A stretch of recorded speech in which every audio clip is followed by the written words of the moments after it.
আপুনি জীৱনত কঠোৰ পৰিশ্ৰম কৰিছে, ডাঙৰ সপোন দেখিছে, আপুনি সফল হ'ব বিচাৰে, কিন্তু কিয় আপুনি জীৱনত আগবাঢ়িব পৰা নাই? বন্ধু-বান্ধৱীসকল, আচৰিত হ'ব, কিন্তু সফলতাক বাধা দিয়া আটাইতকৈ ডাঙৰ শত্ৰু বেলেগ নহয়, আমাৰ নিজৰ কিছুমান বেয়া অভ্যাসেই হয়। এই অভ্যাসবোৰ অজানিতে প্ৰতিদিনে আমাৰ সময়, শক্তি আৰু সম্ভাৱনা নষ্ট কৰি আহিছে। আজিৰ এই ভিডিঅ'ত আমি আপোনালোকলৈ আগবঢ়াইছো সফলতাৰ পথত বাধা দিয়া 5টা বিশেষ অভ্যাসৰ বিষয়ে। ভিডিঅ'টো শেষলৈ চাই থাকিব, কাৰণ শেষৰ অভ্যাসটোৱে সকলোতকৈ বেছি মানুহৰ জীৱন নষ্ট কৰে। 1 নম্বৰ অভ্যাস হৈছে কাম পিছুৱাই ৰখা। বহু মানুহৰ এটা সাধাৰণ অভ্যাস আছে, কাইলৈ কৰিম। আজিৰ কাম কাইলৈ কৰিম বুলি থৈ দিয়া আৰু কাইলৈ আহিলে পুনৰ আন এদিনলৈ ঠেলি দিয়া। এনেদৰে সৰু সৰু কামবোৰ পাহাৰৰ দৰে ডাঙৰ হৈ পৰে। সফল মানুহে কাম পিছুৱাই নাৰাখে।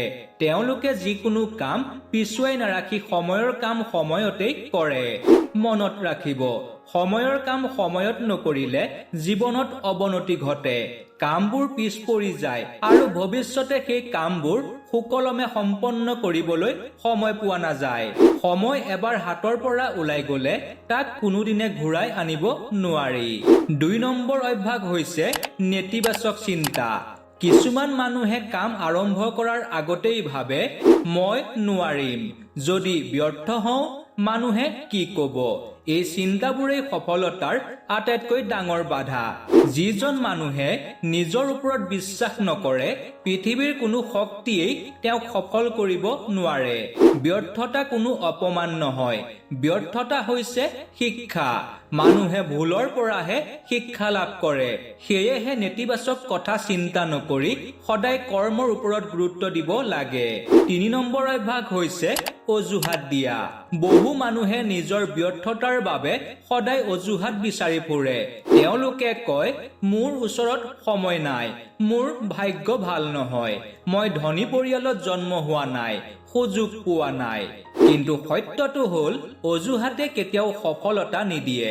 যিজন মানুহে অজুহাত বিচাৰে তেওঁ সমস্যাহে দেখে, আৰু যিজন মানুহে সমাধান বিচাৰে তেওঁ সফলতাৰ পথ বিচাৰি পায়। পৃথিৱীৰ বহু সফল ব্যক্তিয়ে দৰিদ্ৰতা, ব্যৰ্থতা আৰু অসুবিধাৰ মাজৰ পৰাই নিজৰ যাত্ৰা আৰম্ভ কৰিছিল। তেওঁলোকে অজুহাত নিদিছিল, কাম কৰিছিল। মনত ৰাখিব বন্ধু-বান্ধৱীসকল, অজুহাত আৰু সফলতা একেলগে থাকিব নোৱাৰে।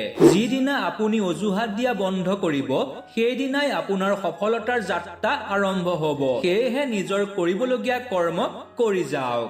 4 নম্বৰ অভ্যাস হৈছে সহজে হাৰ মানি লোৱা। বহু মানুহে এটা বা দুটা ব্যৰ্থতাৰ পিছতেই হাৰ মানি লয়। তেওঁলোকে ভাবে, এই কামটো মোৰ বাবে নহয়। কিন্তু সফলতা কেতিয়াও প্ৰথম চেষ্টাত নাহে। এজোপা গছ ৰোপণ কৰাৰ পিছত লগে লগে ফল নাহে। এইদৰে সফলতায়ো ধৈৰ্য, অধ্যৱসায় আৰু সময় বিচাৰে।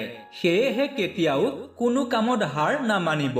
5 নম্বৰ অভ্যাসটো হৈছে ভুল মানুহৰ সংগ। এটা ধাৰণা আছে যে আপুনি যিসকল মানুহৰ লগত অধিক সময় কটায়, লাহে লাহে আপুনিও তেওঁলোকৰ দৰেই হৈ পৰিব ধৰে। যদি আপোনাৰ চাৰিওফালে কেৱল অভিযোগ কৰা, নেতিবাচক চিন্তা কৰা আৰু সপোনক উপহাস কৰা মানুহ থাকে, তেন্তে আপোনাৰ উন্নতিৰ সম্ভাৱনা কমি যায়। মনত ৰাখিব, সঠিক সংগই জীৱন সলনি কৰিব পাৰে আৰু ভুল সংগই জীৱন ধ্বংস কৰিব পাৰে। সেয়েহে সঠিক সংগ বিচৰাটো অধিক গুৰুত্বপূৰ্ণ। সফলতা কেৱল ভাগ্যৰ ওপৰতে নিৰ্ভৰ নকৰে।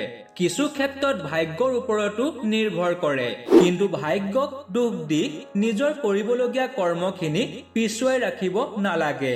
সফলতা নিৰ্ভৰ কৰে আমাৰ দৈনন্দিন অভ্যাসৰ ওপৰত। যদি আপুনি এই 5টা অভ্যাস এৰি দিব পাৰে, তেন্তে সফলতাৰ পথ আপোনাৰ বাবে বহুত সহজ হৈ পৰিব। বন্ধু-বান্ধৱীসকল, আজিৰ পৰা এটা সিদ্ধান্ত লওক, মই মোৰ বেয়া অভ্যাসবোৰ সলনি কৰিম আৰু মোৰ লক্ষ্যৰ দিশে আগবাঢ়িম। আৰু আমাৰ চেনেলৰ তৰফৰ পৰাও আপোনাক শুভকামনা জনাইছো, যাতে জীৱনত সফলতাৰ শিখৰত উপনীত হ'ব পাৰে। ধন্যবাদ।